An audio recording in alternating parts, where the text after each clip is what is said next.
Então, para mim, o dia 27, hoje, quando eu acordei, eu falei, gente, hoje é dia do psicólogo e é o dia que eu comemoro 3 anos que eu fiz o lançamento do livro Cultivo das Emoções. E aí, aparentemente, por acaso, o tema que a Lívia tinha escolhido para falar nessa casa era do cultivo das emoções, porque eu já estive aqui e em outra oportunidade falei de outro tema, né? Então, o fato de ser hoje a falar do cultivo das emoções é algo que me emociona, porque essa temática das emoções é algo que nós viemos estudando já talvez há 15 anos, na tentativa de compreender como que nós lidamos com estas questões da nossa vida.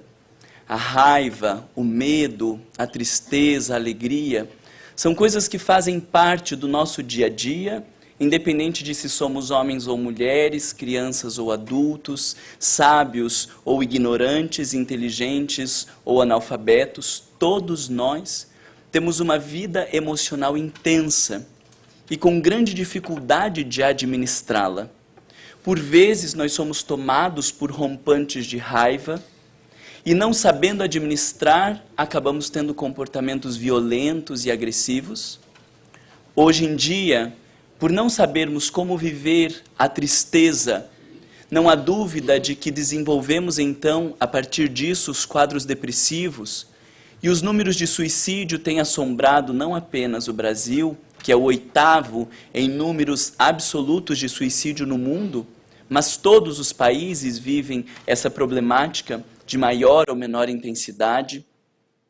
Por conta de não conseguirmos lidar com os nossos medos, hoje a ansiedade se faz tão presente na nossa sociedade a ponto de ser chamada do mal do século, porque o século passado era atribuído à depressão, e no século atual se atribui a ansiedade como o mal do século, e nos quadros de ansiedade nós temos o transtorno de pânico, o transtorno obsessivo-compulsivo, os transtornos fóbicos, as crises de ansiedade generalizadas, que todas compõem essa problemática da qual nós não sabemos lidar.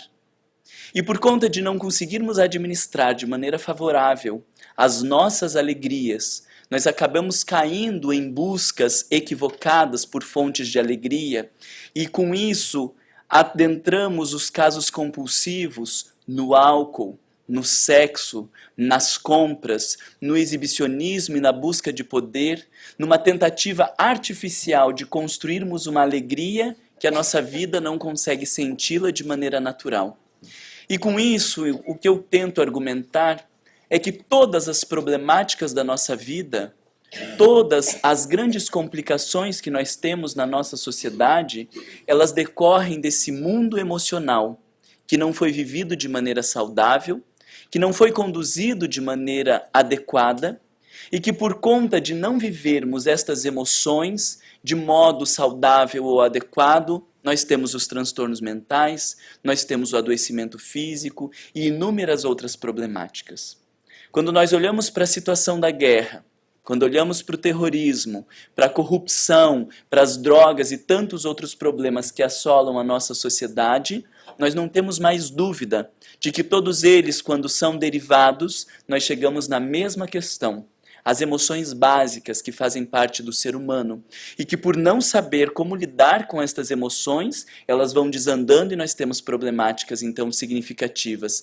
Mas no nosso entendimento não há como lidarmos com a guerra se não aprendermos antes a lidar com a raiva no nosso dia a dia. E não há como falar de prevenção de suicídio se as pessoas não aprenderem a lidar com as suas tristezas no seu cotidiano. Então, todas estas graves problemáticas, elas decorrem destas pequenas problemáticas que nós não soubemos viver.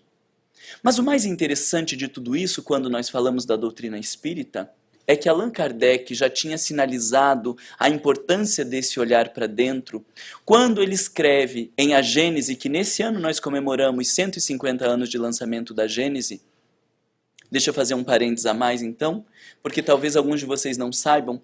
Allan Kardec, quando ele escreve a doutrina espírita, ele escreve 5 livros que nós consideramos as obras básicas do espiritismo. O primeiro, o Livro dos Espíritos, lançado em 1857, um livro de perguntas e respostas que tem ali praticamente respostas para as principais questões da nossa vida. Depois disso, em 1861, ele escreve o livro dos médiuns. É menos usado porque é um livro técnico, voltado específico para as pessoas que querem estudar e fazer parte dos trabalhos mediúnicos. Depois do livro dos médiuns, nós temos o Evangelho segundo o Espiritismo, em 1864. A abordagem moral, a perspectiva de Jesus à luz da doutrina espírita. 1865, o céu e inferno.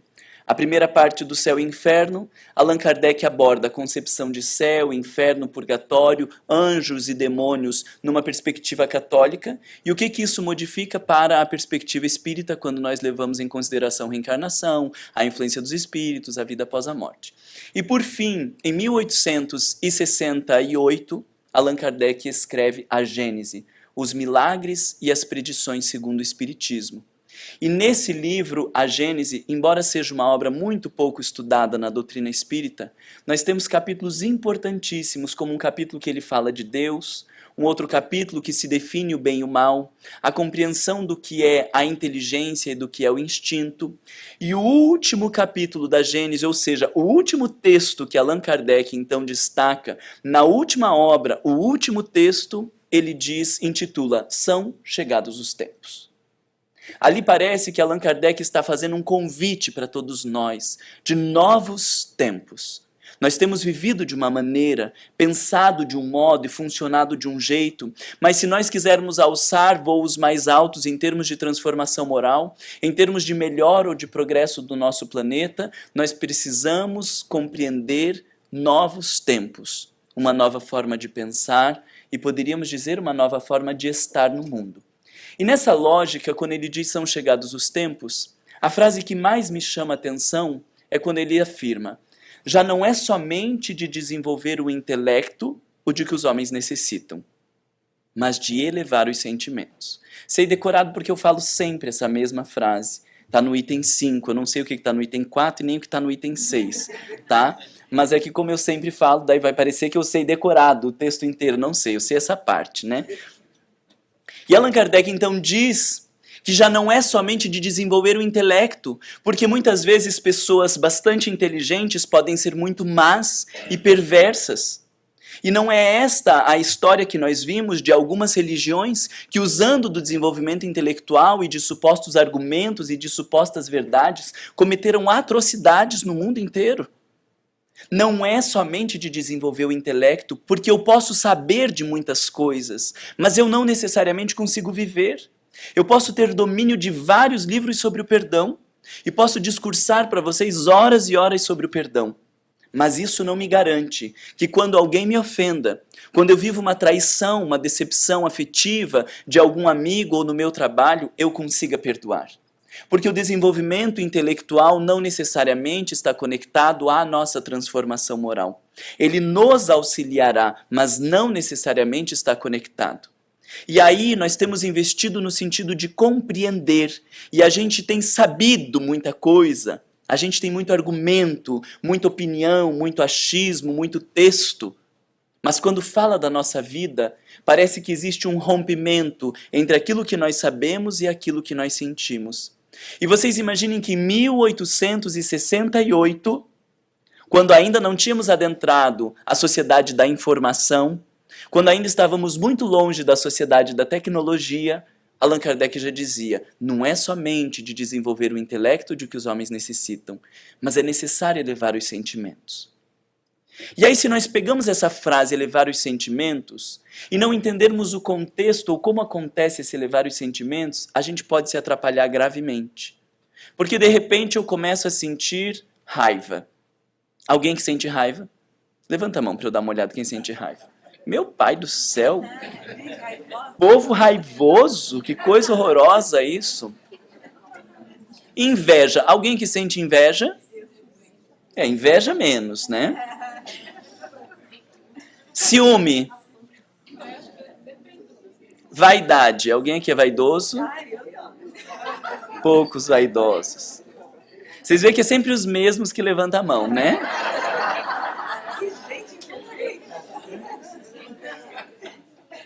Eu me percebo vaidoso. Usava brincos enormes, um cabelo platinado, batom batom, roupa caríssima. E aí isso é uma vaidade na nossa sociedade, não é? Então, é preciso elevar os sentimentos. Aí o que a gente faz? Tira o brinco, tira o batom, compra uma roupinha simples e agora fala de um jeitinho simples. E agora não parece que eu elevei o sentimento? Eu que era uma pessoa orgulhosa, dizia, quem que ele pensa que é para falar assim comigo? Não sabe com quem está falando. Aí sou uma pessoa arrogante, prepotente. E aí precisa elevar o sentimento. Então o que a gente faz? Não levanta mais o dedo. Não fala que ele pensa que é, chama de meu irmão. Não fala mais com voz impositiva, fala, que Deus te abençoe. Põe a mãozinha junta, assim uma com a outra, que parece um símbolo, né, de harmonia, uma mãozinha junta. Dobra um pouquinho a cabeça e diz, meu irmão, sabe que eu não concordo muito com isso que você está falando, mas tudo bem, tudo bem. Ai, não parece que elevou? E depois de um tempo as pessoas vão dizer, gente, o Marlon, se vocês vissem o Marlon 10 anos atrás, era um monstro, grosseiro, estúpido. Agora parece um santo. Mas no fim um santo do paoco. Porque a gente está mudando as coisas por fora, e o paoco é isso, né? Que as coisas acontecem por fora, mas não há substância por dentro. Allan Kardec faz um convite de elevar os sentimentos, mas parece que o máximo que nós conseguimos fazer até agora é nos constranger de ver que não vivemos sentimentos elevados. E aí, como a gente não sabe o que fazer com esses sentimentos elevados, ou a gente corre do centro espírita, porque parece que nós somos os únicos monstros desgovernados dentro daquela instituição, e o resto é todo mundo santo, ou a gente entra na instituição e coloca uma máscara bem bonita e vai mantendo a linha. E quando o nosso filho nos distrata, na frente da professora da evangelização, a gente diz, tudo bem. E quando entra lá no carro, parece que o demônio se apossa da gente. Você nunca mais me faça isso na frente dos outros. Porque a gente fez um esforço para ser uma pessoa que a gente não consegue ser. Para sentir coisas que a gente não consegue sentir. E a doutrina espírita, ela nos mostrou um direcionamento. Ela nos mostra para onde ir. Mas ao mesmo tempo ela nos fala da lei da reencarnação. Ela nos fala das coisas que vão acontecendo ao longo do tempo e que ninguém vai se transformar em espírito puro nessa reencarnação.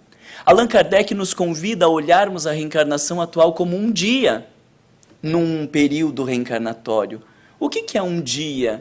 O dia de hoje não é nada, porque todas as coisas que acontecem no dia de hoje, elas estão conectadas ao dia de ontem, elas estão conectadas ao dia de amanhã. Não há nada que vai acontecer hoje que não é vinculado de alguma maneira às escolhas que eu vim fazendo desde a minha infância, da minha adolescência, e tudo está completamente conectado. Mas nós olhamos para esta reencarnação e queremos resolver tudo nesta reencarnação. E na perspectiva de querer resolver tudo de modo imediatista, negando a lei da reencarnação e querendo resolver tudo num momento único, nós acabamos mascarando as nossas emoções. E quando eu sinto, então, a inveja, quando eu sinto a raiva, o orgulho, estas coisas pulsando dentro de mim, e eu imagino que as pessoas não vão me aceitar por eu ser como eu sou, não vão me avaliar positivamente por eu agir como eu ajo, então nós começamos a nos esconder. Só que o grande drama é que as emoções que nós estamos falando, elas são emoções básicas. Elas fazem parte da nossa natureza. Isso quer dizer que se eu tento esconder, eu estou tentando negar a minha própria natureza. E na medida que eu nego a natureza ou eu a desrespeito, assim como nós temos visto nos desastres naturais, na hora que nós desrespeitamos a natureza, ela reage de maneira a nos fazer repensar as nossas posturas. E então eu, que sentia a raiva e agora me obrigo a não senti-la, desenvolvo o problema de refluxo, gastrite, hérnia de hiato, síndrome do intestino irritável. Então veja, eu sou uma pessoa calma e maravilhosa, mas o meu intestino é irritado. Síndrome das pernas inquietas. Então eu sou muito calmo, mas as minhas pernas são inquietas. As minhas pernas não funcionam bem. A gente desliga aí que essa tela azul... Dá para desligar? Tá. Não, só porque me... Se distrai, né? É. Ah, tá aí. Então, eu sou uma pessoa calma, tranquila, mas as minhas pernas, elas são inquietas. E eu sou uma pessoa pacífica, mas o meu estômago está fervendo, porque agora eu não fervo mais de raiva, eu não fico mais vermelho, mas o estômago ferve. E depois da gastrite não tratada, eu faço uma úlcera. E depois de tudo isso, eu desenvolvo um câncer. Eu lembro de uma senhora que chegou ao consultório, e aqui eu posso falar do consultório porque eu não estou fazendo propaganda do meu trabalho, não posso atender ninguém de vocês. Então posso falar dos meus pacientes, porque parece que está promovendo, né? Pode ser que eu esteja promovendo, mas não sei. Porque nunca dá para negar. Depois de tudo que nós falamos ontem de autodescobrimento, eu vou dizer que com certeza não estou me promovendo, é um risco. Pode ser que eu esteja tentando me promover. Mas ela chegou no consultório e ela não conseguia nem andar direito. Cambaleante, porque ela tinha um tumor no cérebro que já tinha afetado o cerebelo, que é essa parte do nosso sistema nervoso central, que dá o equilíbrio. E aí eu lembro da cena do filho levando ela até a poltrona, ela sentou, ele saiu e ela começou a falar. E ela disse, eu preciso falar, porque eu nunca falei. Para manter a ordem da casa, para manter a harmonia do lar, eu achava que eu tinha que apaziguar tudo, colocar panos quentes em todas as coisas, e eu nunca falei. E depois de um tempo eu comecei a perceber que esse negócio começou a me fazer mal. Me constranger de um jeito que hoje eu tenho certeza, eu fiz esse câncer. Porque esse câncer é o símbolo de todas as raivas, de toda a agressividade, de tudo que eu não consegui expressar. E por consequência, eu estou dizendo que eu estou me matando. E o mais triste, o que mais me impactou, é que depois daquela sessão ela não voltou mais. Porque entre uma sessão e a outra, ela já tinha falecido. É óbvio que ela já desencarna num outro nível de consciência, porque ela já tinha percebido as suas questões. E só o fato de poder reconhecer já deve ter sido extremamente libertador para ela. Mas veja a que custo que eu mantenho uma suposta ordem, um suposto equilíbrio, porque se for para negar a minha própria natureza, a minha natureza vai me negar e me destruir. E nesse movimento, nós temos inúmeros problemas por conta de não conseguirmos lidar com as nossas emoções. E talvez alguns de vocês digam, então, Marla, a gente tem mesmo que meter a boca. E na hora que o filho começar a brigar com o pai, vocês saem daqui, que vocês não prestam para nada. Já está com um vaso na parede, porque daí, pelo menos, não morre de câncer. Mas se você começar a tacar vaso na parede, meter a boca nas pessoas, você também está negando a tua natureza. Porque a nossa natureza não é desse cunho da violência. E na medida que você também nega a tua natureza, o teu coração vai descompassar. Daniel Goleman fala de algumas pesquisas em que o simples fato das pessoas lembrarem de uma situação de raiva gerava um prejuízo no funcionamento cardíaco de 5%. Só de lembrar da situação de raiva. Vocês imaginem o dano para o coração de ter vivido aquela experiência e depois nós chegamos em casa e comentamos com o fulano, com o beltrano e lembramos e revivemos e aí nós vamos morrer com infarto ou com AVC. Então a pergunta que sobra para a gente é, você quer morrer de câncer ou com AVC? Porque se negar, morre de câncer. E se viver, morre de AVC. Faz o que com a raiva, então, meu Deus do céu? Você arruma uma água para mim, fazendo favor? Faz o que com a raiva? Cultiva. Aí por isso o nome do título é Cultivo das Emoções. A tristeza da mesma maneira. Nós temos medo de entrar em contato com as nossas tristezas. E se eu viver a tristeza de modo impensado, me lamentando e me queixando porque Deus me ferrou, porque meu marido me abandonou, porque olha o que a vida fez comigo, eu vou desenvolver um quadro depressivo. Os dias vão ficando mais cinza, escuros. As coisas que antes me davam prazer, agora já não me dão. As coisas que eu fazia com gosto, agora eu já não sinto o mesmo prazer. Mas se eu tento negar as minhas tristezas, se eu tento fingir que nada aconteceu, bola para frente, vamos para lá, a gente tem que ter bom humor, a gente tem que estar bem, essa criatura consegue manter essa linha positiva, mas depois de tantas dores, quando morreu o cachorrinho, ela vai deprimir. E aí a gente vai dizer, meu Deus do céu, morreu o cachorro!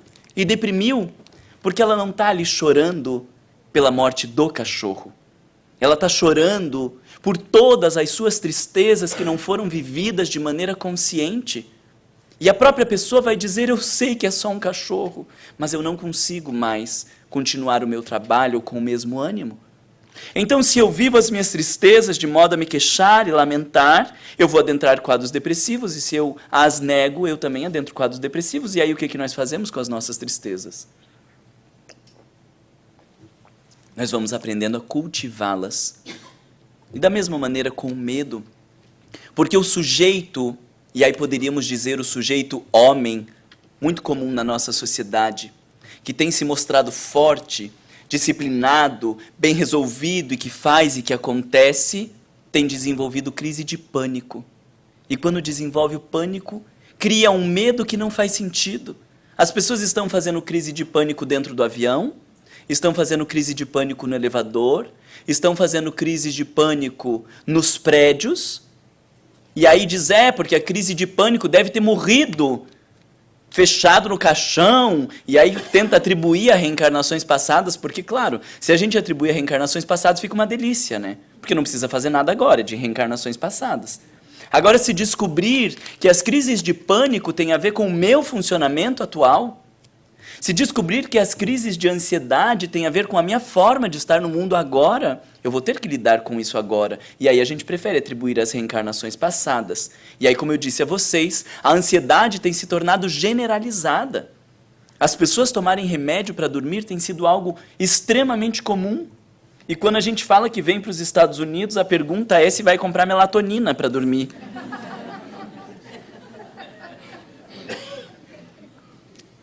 Porque com a melatonina dorme que é uma maravilha. No primeiro ano. Porque no segundo começa a ter alguns tipos de prejuízos. Porque tanto a melatonina quanto todas essas outras drogas, para tentar resolver os problemas que nós não queremos lidar na nossa vida, são de alguma maneira a negação da nossa natureza. E aí a gente faz o que com tudo isso? Allan Kardec, quando afirma que precisamos elevar os sentimentos, nos faz pensar que ele está falando de um processo e não de uma coisa que é criada mentalmente. Porque esta crítica à intelectualidade ele já tinha feito desde o início do texto. Então ele não está falando dos nossos sentimentos que se resolvem pela razão. Tenho que estar bem, tenho que ser feliz, tenho que lidar com a tristeza. Ele está falando de um outro percurso que não é o percurso da racionalidade. E isso nos faz pensar que é o percurso das emoções. Porque quando eu aprendo a lidar com estas emoções básicas, elas por consequência terão sentimentos nobres. Aqui nós podemos fazer um parênteses e diferenciar emoções de sentimentos. As emoções e sentimentos não temos um consenso em termos de teoria na ciência psicológica, do que é emoção e do que é sentimento. Mas Henri Vallon, que é um pedagogo, psicólogo, e que Joana de Ângeles usa no livro Encontro com a Paz e a Saúde, define que a diferença entre emoções e sentimentos ela está ligada a uma questão fisiológica e a uma pura reação. Então, quando esse teto ameaça de cair, o nosso coração dispara, e nós temos uma reação de fuga ou de luta. E aí, na hora de sair, todo mundo correndo por aquela porta, não interessa quem que é o palestrante, não interessa quem que é presidente da casa, porque vai todo mundo passando um por cima do outro, porque é uma simples reação fisiológica. A gente sente no corpo, a mão sua, a cabeça às vezes sua, o coração acelera, nós sentimos uma inquietação. Este conjunto de reações fisiológicas é o que caracteriza as emoções. Para Vallon, então, os sentimentos, eles já não são fisiológicos, eles são ideativos. É do campo que foi alimentado pelos pensamentos. Então, pegando o exemplo da raiva, alguém me distrata. Nesse momento aqui, alguém se levanta e fala que eu sou um ridículo. Como eu sou uma pessoa muito orgulhosa, eu não vou aceitar isso, eu vou ficar com raiva. E aí essa minha raiva vai fazer com que altere a minha voz, com que eu sue a mão, com que eu perca o meu raciocínio, porque é uma reação fisiológica. Mas quando eu chego em casa e vou contar para alguém, você não acredita o que fulano fez? Me falou isso, isso e aquilo. E depois eu encontro outro e falo isso e aquilo. E depois passa um tempo e alguém fala de um distrato e eu lembro disso que aconteceu. E vou alimentando no plano ideativo. Vai ter um dia que vão me chamar de volta para vir neste centro espírita. E só o fato de falarem de voltar nesse centro espírita, eu já lembro daquele desgraçado que levantou, que me distratou e que se ele estiver lá eu já vou falar umas verdades na cara dele. E agora eu já não estou mais sentindo raiva. Agora eu sinto ódio. Porque não precisa nem mais o fulano estar lá para que eu sinta o que eu estou sentindo. Por isso é o plano do pensamento, da ideação. Porque eu não preciso mais do estímulo. Eu já sinto aquilo independente do que esteja acontecendo. O afeto é a mesma coisa. Nós sentimos afeto, vê uma criança ali e fala, ai, que coisa mais linda essa criança, dá uma coisa boa aqui dentro, mas a gente vira as costas e já nem lembra da criança. Mas se todas as vezes você olha para aquela criança e fala, meu Deus, que coisa mais linda, e você fica pensando naquela criança e depois você quer encontrar de volta, que coisa linda, e fica pensando, chega uma hora que você vai desenvolver amor. E aí não precisa mais nem estar a criança. Você pode nunca mais ver aquela criança, mas continua sentindo, porque este sentimento é resultado das nossas ideações. Então nós falamos que os sentimentos, eles decorrem das emoções e de como que elas são idealizadas ou de como que elas são pensadas. E por isso, se nós precisamos aprender a elevar os sentimentos, por definição, nós estamos falando que precisamos aprender a lidar com as emoções. E na medida que nós lidamos com elas e conseguimos alimentá-las de maneira saudável no plano ideativo, nós temos sentimentos elevados. Mas como a gente é bem sem vergonha, a gente quer elevar o sentimento sem aprender a lidar com o básico. E aí isso vai acontecer? Obviamente que não. Nessa perspectiva, quando nós começamos a estudar sobre as emoções e os sentimentos, o que mais nos ficou claro é a dificuldade que nós temos de entrar em contato com as emoções, porque a elas está atrelado uma noção de desequilíbrio e de problema. Então, quando nós sentimos emoções, parece que nós estamos desequilibrados. E se nós somos religiosos, mais ainda, se nós somos espíritas, nós não podemos sentir as emoções. Eu gosto de contar uma cena com a minha avó, quando eu era novo, e eu tive um desentendimento com ela, e eu já estava a ponto de dar na cara dela, de tanta raiva que eu estava sentindo naquela circunstância. E aí a gente discutindo e batendo boca, e ela olhou para mim e disse, você não é espírita?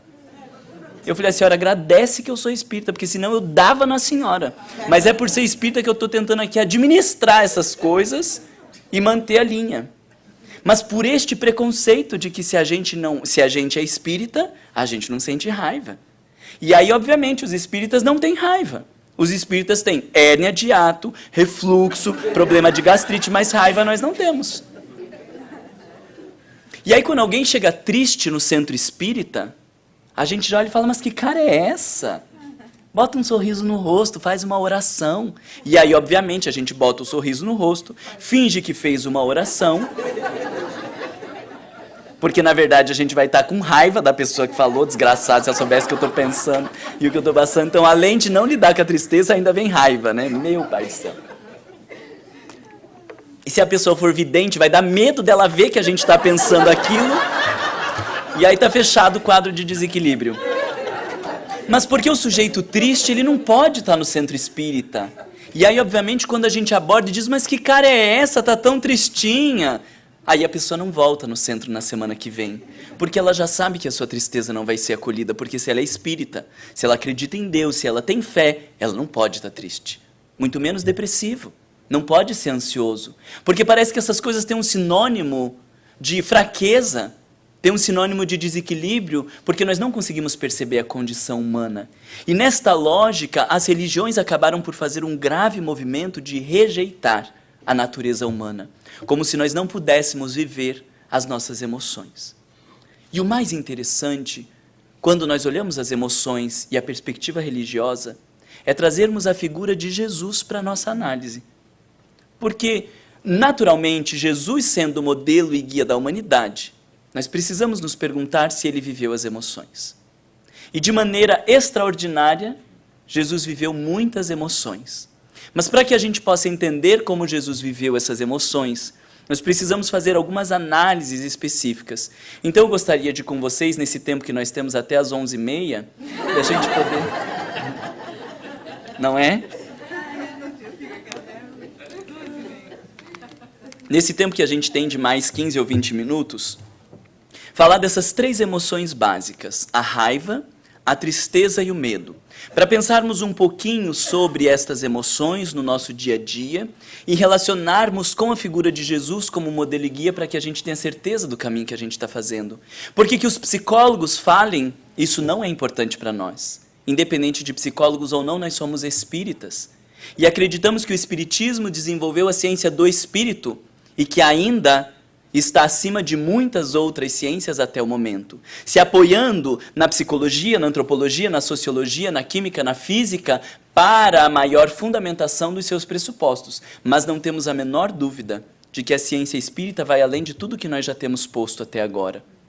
E a ciência espírita toma Jesus como referencial. Então, mesmo que a psicologia dissesse isso ou aquilo, o nosso referencial continua sendo de Jesus. Mas o extraordinário é que a abordagem psicológica, ela se encontra com o comportamento de Jesus. E aí por isso nós queremos trazer essa análise. Começamos pelo medo, pela raiva ou pela tristeza? O que vocês acham? Pela raiva. Quem que falou para eu dar uma olhada para você? E é seu marido que está ali do lado? Eu te compreendo, viu? Tô brincando.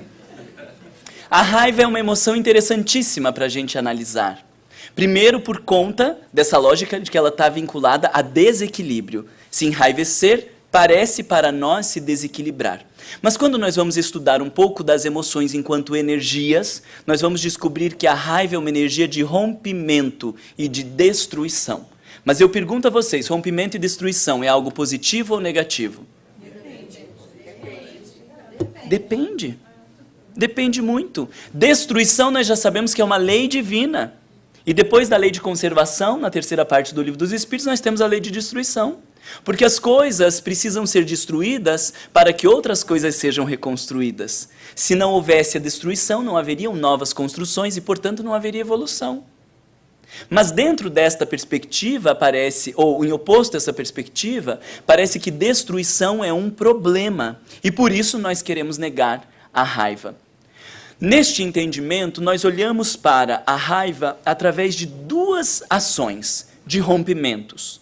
Um tipo de rompimento que nós vamos chamar de um rompimento egóico. E um tipo de rompimento que nós vamos chamar de um rompimento divino. Querem que eu dê exemplos? Quando eu venho ao centro espírita e não me deram um oi lá na entrada do centro espírita, e a Lívia passou por mim tão atarefada e nem olhou na minha cara, fico com raiva. Egóico ou divino? Por que vocês disseram egóico? Hã? Porque ela não olhou para mim. Porque ela não me levou em consideração. Tá, mas não é isso que caracteriza o egóico. Já vou ajudar vocês a pensar. Porque dentro dessa perspectiva, qual é o benefício ou prejuízo dela ter ou não ter olhado para mim? Nenhum. Aí está a questão egóica. É puramente um gosto. É puramente uma perspectiva aparente, imediatista, que vem pela linha do eu não admito, mas que no fundo nós não estamos falando de nada do especial. Agora vamos pensar num outro ângulo. Eu estou no meu trabalho. Meu chefe pede para desenvolver um projeto. Eu invisto toda a minha energia e muito das minhas horas para executar esse projeto. Ele pega esse projeto, vai para a reunião com o seu chefe, estamos todos juntos, apresenta o projeto como se fosse dele e não faz nenhuma referência a mim. É parabenizado, elogiado e promovido por conta do meu projeto. Tem que ficar com raiva ou não? Sim. Qual que é a diferença desta raiva e da raiva da Lívia que não me cumprimentou? Vocês entendem que nos dois eu estou me levando em consideração. Ele não falou do meu projeto. E a Lívia não me cumprimentou. Nós estamos falando de se levar em consideração. Mas a questão é que ali nós estamos falando de um reconhecimento de algo que eu fiz. E no outro nós estamos falando de uma questão puramente aparente. Vaidade poderíamos chamar, orgulho, prepotência. Se eu continuo nesse trabalho sendo desconsiderado e desrespeitado, ou eu vou infartar e ter um AVC, ou a minha autoestima vai vivendo um movimento autodestrutivo, porque a destruição que não aconteceu lá fora, ela vai acontecer aqui dentro. E é saudável, neste movimento, eu chegar para o meu chefe e dizer, eu acho inadmissível o que você fez. E se não houver possibilidade de reformular aquilo, eu uso da minha raiva para arrumar um novo emprego. Eu lembro de uma paciente que ela tinha passado num concurso que era inferior ao concurso da chefe dela. Mas ela realizava todas as tarefas e algumas acima das tarefas da chefe dela. E a chefe dela, ainda depois de tudo isso, lhe humilhava e lhe desrespeitava. Ela disse, Marlon, no fim agora eu já entendi e eu adoro quando ela me desrespeita. Porque eu tô parando de estudar pro concurso. Aí quando ela vai lá e me humilha, eu digo, cadela, você vai ver. Vou lá, estudo. Aí quando eu já tô relaxando no estudo, que eu já tô folgando, ela vai lá e me trata mal. Eu digo, mas aí me trate mal, porque ela daí vai lá, estuda. E não é que ela passa então num concurso, obviamente que ela vai passar, num concurso melhor do concurso da chefe dela. Porque ela estava indignada com aquilo que acontecia. Não era uma questão puramente egóica. A gente estava falando de uma realidade que precisava ser destruída para que uma nova realidade pudesse ser construída. Mas não por uma simples questão de vaidade, não porque eu acho, não porque eu penso. Mas nós estamos falando de alguns dados que precisam ser reorganizados, porque se assim não forem, a coisa vai se destruir para dentro de mim. Eu estou num casamento. Meu marido me desrespeita ou minha mulher me desrespeita. Continuo ou não continuo? Continua ou não continua? Nós temos um número enorme de casamentos que tem terminado no primeiro ano, porque eu quero a cortina aberta. Meu marido quer a cortina fechada. Fica aberta ou fica fechada? Fica cada um num quarto. E aí eu acho um desrespeito ele querer fechar a cortina. Porque é um absurdo, a cortina tem que ficar fechada. E aí nós estamos falando de um ponto de vista. E por conta da divergência de pontos de vista, muitos casais se separam antes do primeiro ano. Porque se as coisas não forem do jeito que eu quero, eu não fico. Nós estamos falando de um movimento puramente egóico. Mas o meu marido me trai. Coloca a minha saúde em risco. Nós já tentamos conversar. E ele diz que se é assim é e se não é assim, eu que me vire. Então eu preciso usar de raiva para romper com essa relação e buscar um caminho novo. Se eu não for movido pela raiva, eu não consigo sair. Ai, mas eu não sinto raiva. Não, não é que você não sente, você está guardando as suas raivas. E você vai ser mais uma daquelas pessoas que não se permite viver conscientemente a sua raiva e que vai fazer um câncer. E aí faz sentido nós entendermos o número de mulheres, porque a mulher sentir raiva parece mais feio do que o homem, com o número de câncer de mama, câncer de colo de útero e essas outras coisas horrorosas que têm acontecido, no número extraordinário das mulheres que não vivem suas raivas.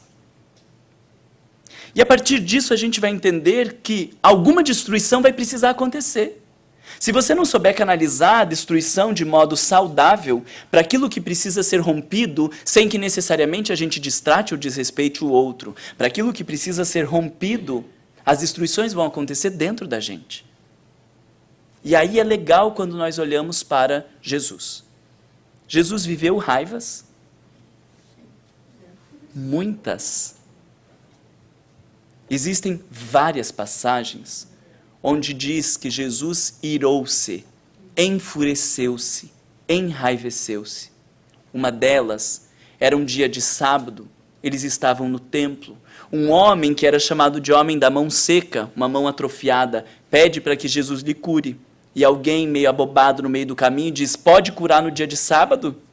Jesus olha e com ira cura o homem.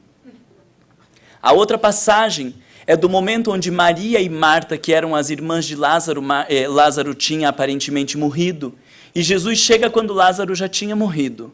Parece que eu consigo ver a cena. Maria estava com a mão na cintura assim, e aí quando Jesus chega ela diz, se o senhor tivesse chegado antes, meu irmão não tinha morrido. Abusada, né? Aí diz que Jesus enfureceu-se, adentra a casa e traz Lázaro de volta.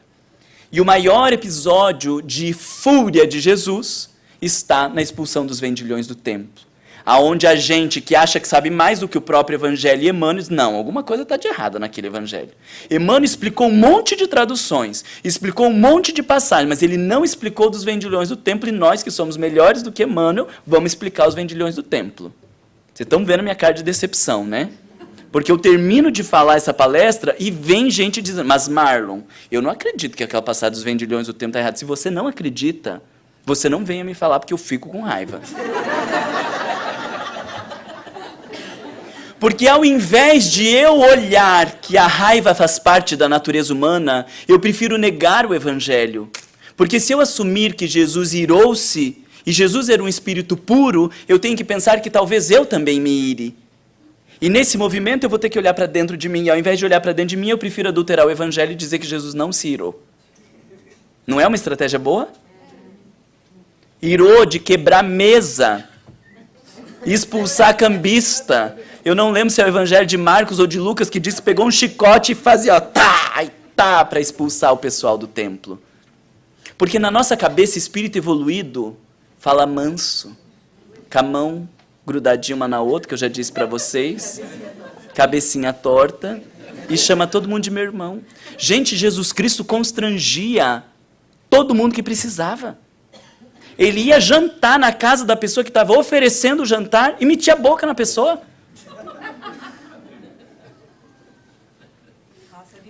Mas quem ele tratava dessa maneira? Os hipócritas. Porque a prostituta era acolhida, o delinquente era acolhido, o ladrão era acolhido. Judas, que fez tudo o que fez, foi o primeiro a ser acolhido no plano espiritual. Pedro, ele volta para refazer o processo da negação, mas os hipócritas, ele descia o cacete. Joana de Ângeles diz, no livro Jesus e o Evangelho, à luz da psicologia profunda, capítulo Os Julgamentos, Joana de Ângeles diz que Jesus vivia uma ira santa.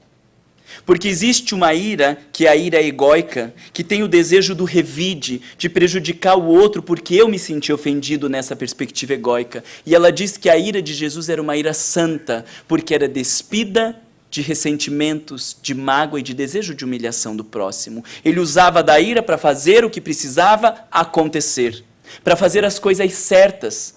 Assim como o sujeito que consegue romper com o trabalho porque aquilo agora não faz sentido, ou romper com a relação, ou precisa dar raiva em relação aos seus filhos. Porque uma mãe que não tiver raiva e diz para o seu filho, se você beber e dirigir, você não vai pegar o carro por 3 meses.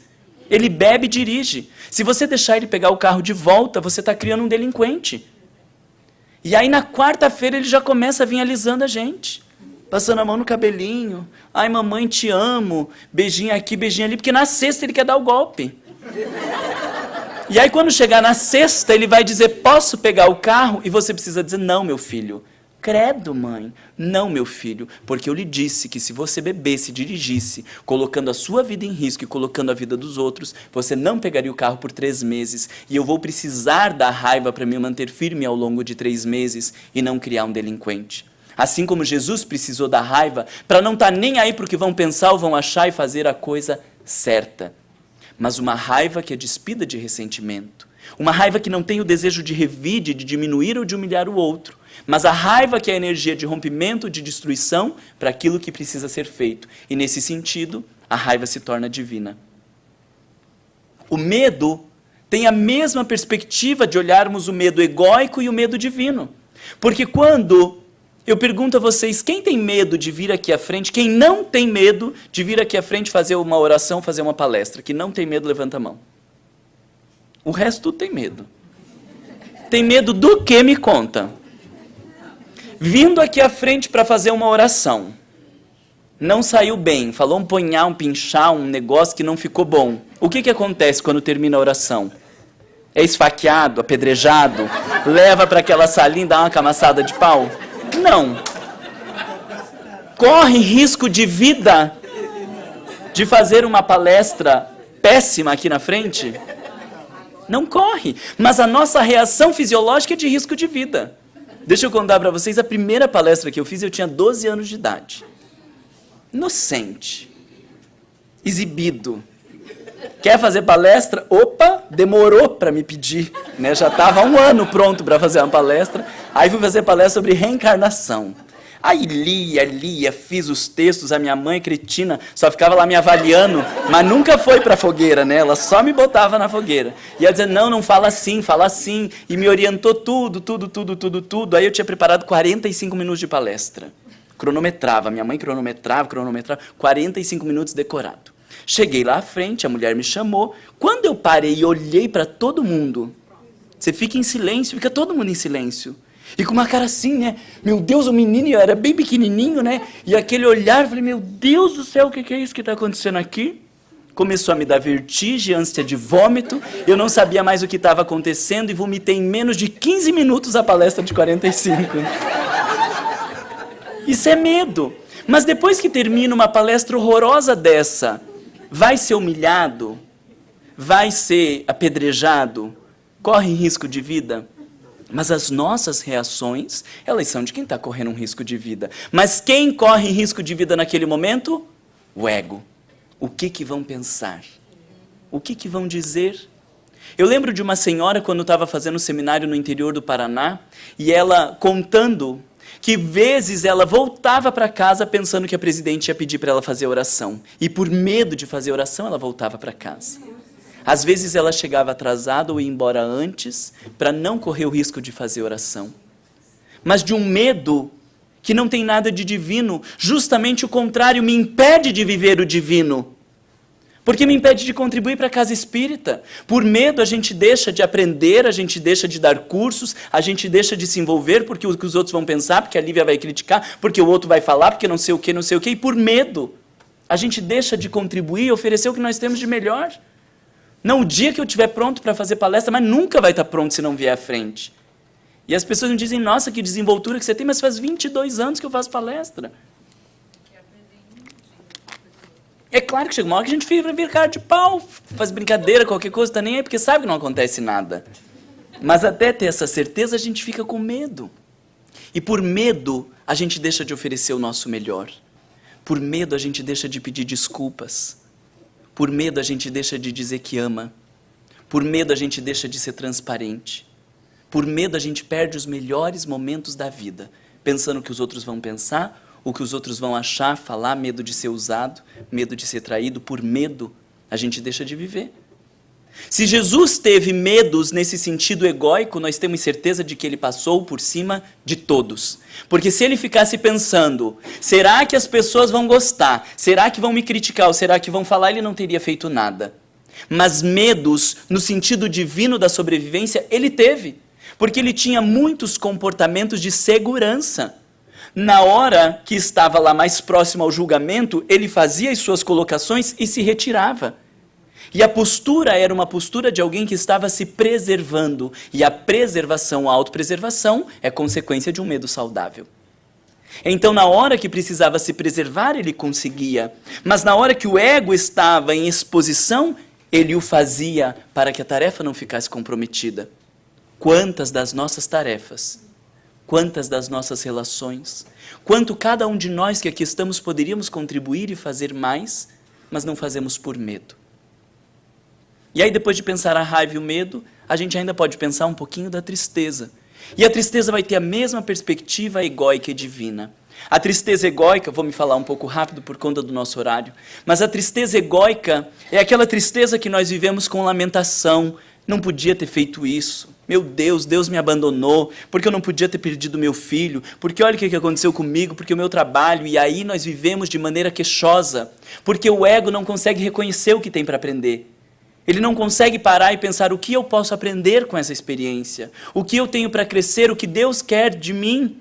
Ele fica apenas num movimento de autojustificação. E aí nós temos a tristeza divina que foi vivida por Jesus. Vocês lembram se Jesus se entristeceu ou não? Muitas vezes.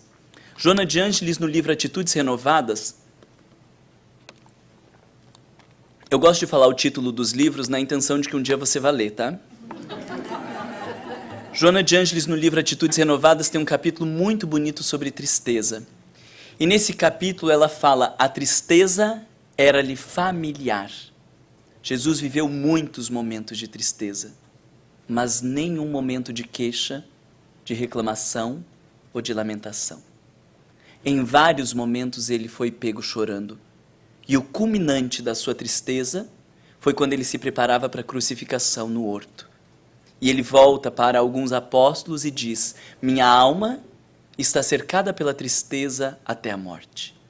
Nós não conseguimos imaginar o que seria um espírito puro sentindo uma tristeza até a morte. Talvez Jesus tenha vivido a maior tristeza que nenhum de nós viveu.